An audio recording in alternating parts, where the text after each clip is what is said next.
Alrighty, so for today's lesson we have a new vocab word, so go ahead and write it down. It is inequality statement. So you've already seen inequalities, we're just simply going back and reviewing them, and now we're talking about negative numbers, so we're adding those into the mix. So an inequality statement just simply compares two or more numbers using our less than, greater than, or equal to sign. So an example of that would be like 1 is less than 5. So if you need to, pause the video so you can write that down. Okay, so going on to example 1 here, and just so you know, we are on page 38 in your module book. So turn to page 38 in your module book and you'll see that 6-3 up in the corner. So number 1, we're going to write one inequality statement to show the relationship among the following shoe sizes that are 10.5, 8, and 9. So first we're going to order them least to greatest. Well, our smallest number is 8, so that one's going to go first.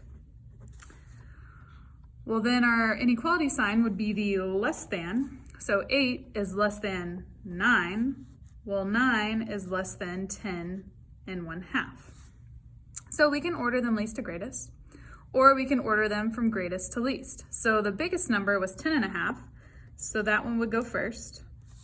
And then now the signs flip. So the larger end goes with the larger number, so our greater than symbol would go there. So 10.5 is greater than 9, which is greater than 8.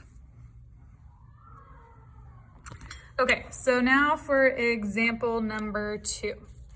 So Mary is comparing the rainfall totals for May, June, and July. The data is reflected in the table below.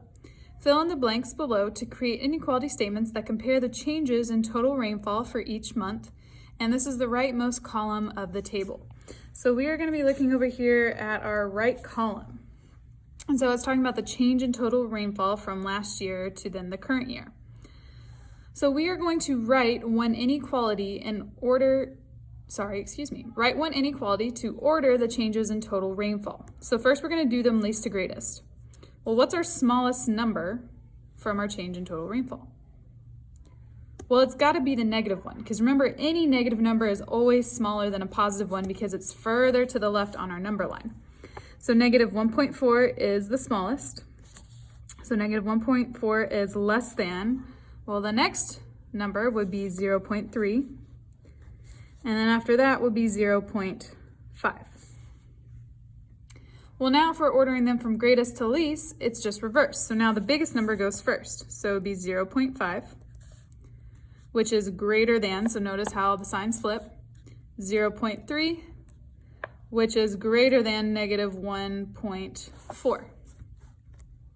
And so that would finish that inequality statement. The next thing that we did in class is we worked over on page 39 to complete exercises 5 through 8. So I want you to go ahead and complete those on your own and then check in just a minute.